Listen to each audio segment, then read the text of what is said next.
అందరికీ నమస్కారం అండి. ఈరోజు మనం విజయలక్ష్మి గారు రచించిన అమ్మ కోసం అనే ఓ చక్కటి కథను విందాం. ఇక కథలోకి వెళ్దాం. ఇదే మీ ఆఖరి నిర్ణయమా? సగం ఉక్రోషం, సగం ఏడుపు మిళితమైన గొంతుతో అడిగాను ఆయన్ని. చూడు నీత, పదే పదే వీలు కాదనే మాటను నా నోటితో చెప్పించాలని ప్రయత్నించుకో. ఇక ఈ విషయంలో వాదనలు అనవసరం. నాకు ఆవిడ రావటం ఖచ్చితంగా ఇష్టం లేదు. ఇదే నా ఆఖరి మాట. ఆ పైన ఇష్టం. విసుగ్గా అని లేచి బయటకు వెళ్ళిపోయారు ఆయన. నీ కర్మ నువ్వు అనుభవించు అన్న రీతిలో. నాకు నా మాట కాదన్నారనే ఉక్రోషం ఓవైపు, అమ్మ అసహాయత ఓవైపు గుర్తుకొస్తుంటే కోపంతో పాటు ఏడుపు కూడా తన్నుకొచ్చింది. అన్యమనస్కంగానే వంట ముగించుకొని అలా నిస్సహాయంగా కూర్చుండిపోయాను.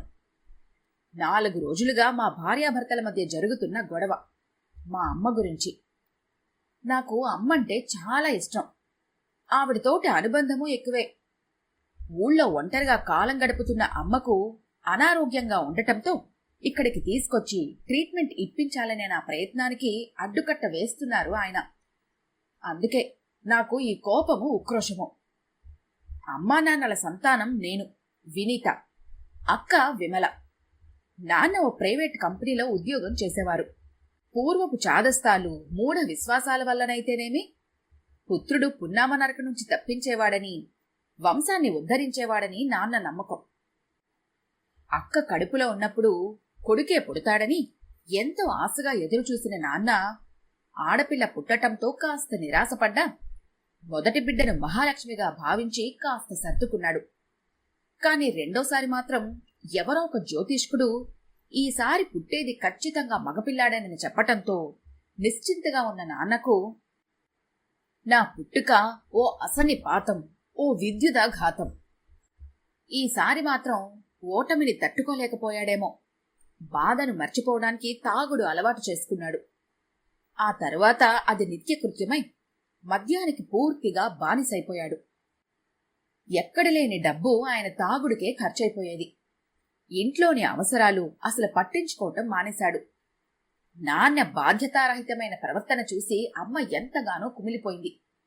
ఎన్నో మంచి మాటలు చెప్పి ఆయన్ని మార్చాలని చూసింది. కాని వింటేనా? ఇక విసుగొచ్చి మమ్మల్ని పోషించడం కోసం ఎప్పుడో సరదాగా నేర్చుకున్న కుట్టుపనినే జీవనాధారంగా చేసుకుంది. అమ్మ జాకెట్లు కుట్టి సంపాదించిన డబ్బు కూడా నాన్న లాక్కెళ్ళిపోయేవాడు. అమ్మ నిస్సహాయతను చూసి మాకు ఏడుపొచ్చేది.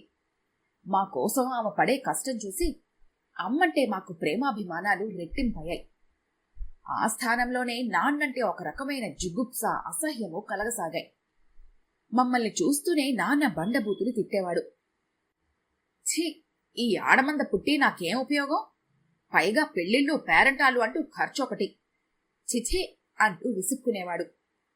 అందుకే మాకు ఆయనంటే భయం. ఆయన ఇంట్లో ఉంటే మేం బయట అరుగు మీదనో వరండాలోనో ఉండేవాళ్లం. ఆయన ఎదురుపడితే ఏ పులో సింహమో ఎదురుపడినట్లుగా ఉండేది. ఆయనన్నా, ఆయన నోరన్నా అంత భయం మాకు. అమ్మ మాత్రం మా కోసం కుట్టుపనే కాదు, ఆ వీధిలో ఎవరికే సాయం కావాలన్నా చేసేది. తన మంచితనంతో అందరినీ ఆకట్టుకుంది. ఎవరింట్లో ఏ ఫంక్షన్ జరిగినా సాయానికి వెళ్లేది. వాళ్ళిచ్చిన తినుబండారాలు తాను తినకుండా మాకే తెచ్చిచ్చేది. అమ్మకు దైవభక్తి ఎక్కువే. అలాగని గంటల గంటలు దేవుడి ముందు కూర్చునేది కాదు. పక్కవారికి, అసహాయులకు సాయం చేస్తే చాలు, ఆ దైవకృప మన మీద ఉంటుందనేది. అమ్మ మంచితనమే మమ్మల్ని కాపాడుతూ ఉండేదేమో. మేం మాత్రం హాయిగా చదువుకుంటూ ఆడుకుంటూ ఉండేవాళ్ళం. ఆటలో ఆడి అలసిపోయి వస్తే వేడివేడి అన్నంలో పచ్చడి కలిపి పెట్టేది. ఆ చేతిలో ఏ మహత్యం ఉందో. ఆ పచ్చడి మెతుకులే అమృత తుల్యంగా అనిపించేవి.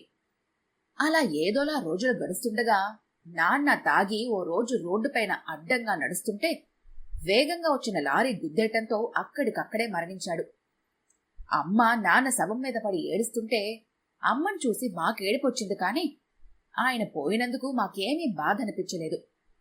ఎవరో పరాయి వాళ్లు చనిపోయారన్న ఫీలింగ్ కలిగేది అంతే. నాన్న పోయాక అమ్మ ఇక మాకోసమే బ్రతుకుతున్నట్టు ఇంకా ఎక్కువ కష్టపడేది. నేను 10th క్లాస్కి వచ్చాను. అక్క ఇంటర్ పూర్తి చేసి అమ్మకు కుట్టు పనిలోనూ ఇంటి పనిలోనూ సాయం ఉండిపోయింది. నేను 10th క్లాస్ ఫస్ట్ క్లాస్లో పాస్ అయ్యాను. ఆ రోజుల్లో 10th క్లాస్ పాస్ అవ్వడం అంటే గొప్ప. ఇక ఫస్ట్ క్లాస్ వస్తే ఎంతో అపురూపంగా చూసేవారు. అమ్మకైతే ఆనందంతో కళ్ళ నీళ్లు వచ్చేశాయి. ఇంతలో నా క్లాస్మేట్ వచ్చి మిగతా ఫ్రెండ్స్ రిజల్ట్స్ కనుక్కుందాము రమ్మని పిలుచుకెళ్ళింది. సాయంత్రానికి ఇంటికొచ్చాను. ఉన్నట్టుండి మబ్బులు కమ్ముకున్నాయి. చల్లటి గాలికి తోడు వర్షం ప్రారంభమైంది కుండపోతగా. నాకు వానంటే భలే సరదా. అరుగు మీద కూర్చొని నేను అక్క వర్షం చూస్తున్నాము. అమ్మ వరండాలో కుట్టుపని చేసుకుంటోంది. పొద్దున్న ఎప్పుడో తిన్న తిండి బాగా ఆకలిగా అనిపిస్తోంది. అక్క, ఆకలిగా ఉందే, ఏదైనా వేడివేడిగా తింటే బావుంటుంది కదూ అన్నాను. కొద్దిసేపు ఆగు నీత, అన్నం వండేస్తాను, తిందువుగాని అంది అక్క. లోపల ఉన్న అమ్మకెలా వినిపించాయో మా మాటలు. బయటకొచ్చి తలమీదుగా కొంగు కప్పుకుంటూ లోపల కూర్చోండి, ఇప్పుడే వస్తాను అని వెళ్ళిపోయింది. అమ్మా, ఇప్పుడెక్కడికి ఈ వర్షంలో అంటూనే ఉన్న అమ్మ వెళ్ళిపోయింది. ఓ 15 నిమిషాల తర్వాత తడిసి ముద్దై వచ్చి నా చేతిలో ఓ కవర్ పెట్టింది. తీసుకో నీత, ఆకలవుతుందన్నావుగా, తిను, నేను చీర మార్చుకొని వస్తాను అని లోపలికెళ్ళింది. కవరులో పొట్లం తెరిచి చూస్తే వేడివేడి మిరపకాయ బజ్జీలు, వడలు నోరు ఊరిస్తూ.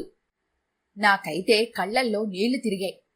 నా ఆకలి తీర్చటం కోసం అంత వర్షంలో వెళ్లిరావటం తలుచుకుంటే నిజంగా అమ్మకు సాటి మరెవరూ లేరు అనిపించింది. అమ్మ పొడిచీర మార్చుకొని రాగానే అమ్మ ఒళ్ళో పడుకుండిపోయాను. మెత్తని కాటన్ చీర వెచ్చగా మొహానికి తగులుతూ ఉంటే అబ్బా, స్వర్గం ఇంకెక్కడో లేదు, అమ్మ ఒడిలో తప్ప అనిపించింది. ఇలా నా హృదయంలో చెరగని ముద్ర వేసిన మరో సంఘటన. ఉగాది పండుగ దగ్గర పడుతోంది. ఎండలు ఎక్కువ కావటంతో మేం బయట అరుగు మీద పడుకునేవాళ్లం. అప్పట్లో దొంగల భయం అంతగా ఉండేది కాదు. చల్లగాలికి మంచి నిద్ర పట్టింది. హఠాత్తుగా తెల్లారి 3 గంటలకు మెలకు వచ్చింది. పక్కకు తిరిగి చూస్తే అమ్మ లేదు. కుట్టుమిషన్ శబ్దం వినిపించింది. వరండాలో లైటు వేసుకుని కొంగుతో చెమట తుడుచుకుంటూ అమ్మ మిషన్ కుడుతూ ఉంటే చాలా జాలేసింది. అమ్మా, ఏంటి ఈ టైంలో? పొద్దున్నే కుట్టుకోవచ్చుగా, ఇంకా పండగ చాలా రోజులుంది కదమ్మా అన్నాను. లేదు నీతూ, అందరూ ఇచ్చినవి బోలెడున్నాయి. త్వరగా కుట్టిచ్చేస్తే వాళ్ళు డబ్బులిస్తారు. ఆ డబ్బులతో మీకు బట్టలు కొనొచ్చు. అందుకే ఈ తొందర. అయినా నాకు నిద్ర రాలేదులే. ఊరికే పడుకునే బదులు ఈ పనైనా అవుతుంది కదా అని లేచాను. నువ్వు పడుకో, నేనొస్తా కాసేపాగి అంది. అమ్మ మాటలు విని నా గుండె కరిగి నీరైంది. మంచినీళ్లు తాగొచ్చి అమ్మనే చూస్తూ అలా పడుకుండిపోయాను. భగవాన్, అమ్మ కష్టాలు ఎప్పుడయ్యా తీరేది అని కనబడని ఆ దేవుణ్ణి అడిగాను. మనసుని కదిలించే ఇలాంటి సంఘటనలు ఎన్నో, కాని పై 2 సంఘటనలు మాత్రం జీవితంలో నేను మర్చిపోలేనివి. నేను మంచి ఉద్యోగం చేసి అమ్మను సుఖపెట్టాలి, ఎట్టి పరిస్థితుల్లోనూ అమ్మ చేతిని వదలకూడదు అని మనసులో శపథం చేసుకున్నాను. కాని అన్నీ మనం అనుకున్నట్టు జరగవని నాకు ఆ నిమిషంలో తెలియలేదు. విమలక్క ఓసారి ఫ్రెండ్ పెళ్లికి వెడితే అక్కడ ఒక ఆమె అక్క అందం బుద్ధిగా చూసి తన కోడలుగా చేసుకోవాలని ముచ్చటపడింది. ఆమె కొడుకు కూడా ఒప్పుకోవటంతో సంబంధం కుదిరిపోయింది. కట్నంగా 10,000 ఇస్తే చాలన్నారు. అమ్మ ఉన్న పరిస్థితుల్లో అదే ఎక్కువ. ఇరుగు పొరుగు తలో రకంగా సాయం చేసి ఎలాగోలా అక్క పెళ్లి జరిపించారు. అమ్మ మంచితనం అలాంటిది. అక్క పెళ్లైన తర్వాత నేను అమ్మ మిగిలాము. నేను డిగ్రీతో పాటు టైపు, షార్ట్ హ్యాండ్ పాస్ అయి ఉద్యోగాల వేటలో పడ్డాను. ఓసారి ఓ సెంట్రల్ గవర్నమెంట్ ఆఫీస్లో పిలుపు రావటంతో వెళ్లాను. Written test, typing test pass అయిన తర్వాత ఇంటర్వ్యూకు 5గురం మిగిలాము. మధ్యాహ్నం ఇంటర్వ్యూ కూడా ముగిసింది. రిజల్ట్స్ అప్పుడే చెప్తారంటే అక్కడే వెయిట్ చేస్తున్నాము. ఓ 10 నిమిషాల్లో ప్యూన్ వచ్చి నోటీస్ బోర్డులో లిస్ట్ అంటించడం చూసి గబగబా వెళ్లాము ఆ వైపు. 2 అబ్బాయిల పేర్లతో పాటు నా పేరు కనిపించడంతో నా కళ్లను నేనే నమ్మలేకపోయాను. ఇంటర్వ్యూ అధికారులు మమ్మల్ని గ్రీట్ చేసి అపాయింట్మెంట్ ఆర్డర్ ఇంటికి పంపిస్తామని చెప్పడంతో థ్యాంక్స్ చెప్పి ఇంటికి బయలుదేరాము. ఆఫీస్ నుంచి ఇంటికి నడవగలిగే దూరమైనా అమ్మకి ఈ సంతోషవార్త తొందరగా చెప్పాలని రిక్షా ఎక్కాను. అనుకున్న లక్ష్యం నెరవేరటంతో ఏనుగెక్కినంత సంబరం కలిగింది నాలో. నేనెక్కిన రిక్షా ఓ పూల తేరులా అనిపించింది. నాకు నేనే మహారాణిలా ఫీలయ్యాను. ఇంట్లో అడుగుపెట్టగానే అమ్మను చుట్టేశాను ఆనందంతో. అప్పుడు చూడాలి అమ్మ మొహం. 1000 చందమామల కాంతితో వెలిగిపోయింది. నాకు ఉద్యోగం రాగానే నేను చేసిన మొదట పని అమ్మను కుట్టు పని మాన్పించటం. కొన్ని నెలల తర్వాత అమ్మ నా పెళ్లి ప్రయత్నాలు మొదలుపెట్టింది. అమ్మో, నాకు పెళ్ళా? నేను పెళ్లి చేసుకుని వెళ్ళిపోతే నువ్వు ఒంటరిగా ఎలా ఉంటావమ్మా? నాకసలు పెళ్లి గిల్లి ఏమీ వద్దు, హాయిగా మనిద్దరం ఉండిపోదాం అన్నాను. అలా అనుకునీత, ఆడపిల్లలను కన్న తర్వాత వాళ్లను ఓ ఇంటి వాళ్లను చేయటం తల్లిదండ్రుల బాధ్యత. నీ పెళ్ళైతే నా ఒక్కదానికే ఎలానో గడిచిపోతుంది అనేది అమ్మ. అలా అయితే పెళ్ళయ్యాక నిన్ను కూడా నాతో పాటు ఉంచుకునేందుకు ఎవరు ఒప్పుకుంటారో వారినే పెళ్లి చేసుకుంటాను అన్నాను. అది అంత సులభం కాదులే నీతూ. నువ్వు నా గురించి ఆలోచించటం మానేసి ముందు పెళ్లి చేసుకో. తరువాత నీ మంచితనంతో మీ ఆయన నొప్పించి నన్ను నీ దగ్గరకు తీసుకెళ్దువుగాని అంది అమ్మ. సరేననక తప్పలేదు నాకు. అలా పెళ్ళైపోయింది. మా ఆయన ప్రవర్తన చూస్తుంటే అమ్మను తీసుకురావటం చాలా కష్టమేననిపించింది. ఎందుకంటే ఆయనకి స్వార్థం పాలు ఎక్కువే. నేను నా కుటుంబం బావుంటే చాలు, ఎవరు ఎలా పోయినా పర్వాలేదు అనుకునే మనిషి. ఇల్లు శుభ్రంగా ఉండాలి, కాని అలా ఉండడానికి ఆయనేమి హెల్ప్ చేయడు. మనిషిలో దురాశ కూడా ఎక్కువే. తనది పైసా ఖర్చు కాకూడదు. చాలా పొదుపరి అనేకంటే పీనాసి అంటే కరెక్ట్గా ఉంటుంది. ఇలాంటి మనస్తత్వం ఉన్న మనిషితో వేగుతూ ఓ బాబుకి తల్లినయ్యాను. బాబు పుట్టాక మెటర్నిటీ లీవ్ పూర్తి చేసుకుని బాబును చూసుకోవటానికి జీతం నష్టం మీద సెలవు పెడతానంటే ఒప్పుకోలేదు. జీతం పోతుంది కదా అని బాధ. మా అమ్మను రప్పించుకుందామంటే వినకుండా వాళ్ళమ్మను అంటే మా అత్తగారిని వెంట పెట్టుకుని వచ్చారు. ఆమెకు గంటకోసారి చిరుతిండి కాఫీలు కావాలి. అన్నీ అమర్చినా బాబును చూసుకోవటానికి ఓపిక లేదనేది. ఆ నెల ఇంటి ఖర్చు 4 రెట్లు పెరగటంతో భయపడిపోయిన మా ఆయన మెల్లగా ఆమెను తిరిగి పల్లెకే పంపించేశారు. ఇప్పుడైనా అమ్మను తీసుకొద్దా అన్నాను. గత్యంతరం లేక సరే అన్నారు. లేకపోతే జీతం నష్టం కదా. అమ్మొచ్చాక బాబు మా ఇద్దరినీ మరిచిపోయి అమ్మమ్మకు చేరికైపోయాడు. అమ్మ ఓపికగా వాడికి చెట్లు చేమ చూపుస్తూ అన్నం తినిపించేది. ప్రతి పూట పళ్ళు తినిపించేది. అమ్మ సంరక్షణలో బాబు ఆరోగ్యంగా పెరగసాగాడు. అమ్మతో మా ఆయన ప్రవర్తన అంటి ముట్టనట్టుగా ఉండేది. బాబును స్కూల్లో వేశాక అమ్మ వెళ్ళిపోయింది. నాకేమో ఆమె మాతోనే ఉండాలని ఉండేది.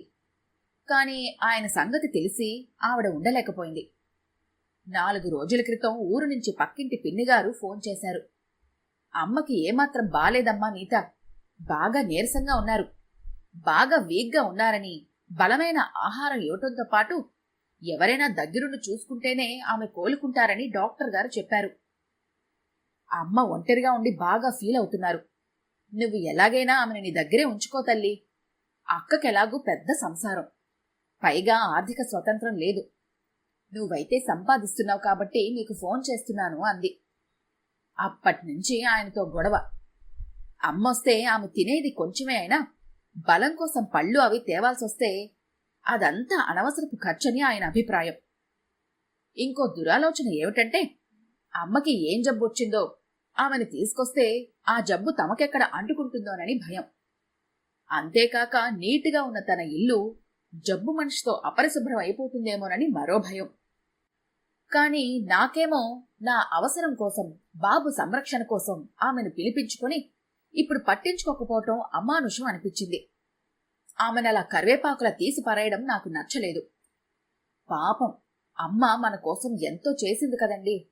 మనకు కావలసినప్పుడు ఆమెతో చాకరీ చేయించుకొని ఇప్పుడు ఆమె అసహాయ స్థితిలో ఉంటే ఒంటరిగా వదిలేయటం, మనకేమీ పట్టనట్టుగా ఉండటం మానవత్వం అనిపించుకోదు.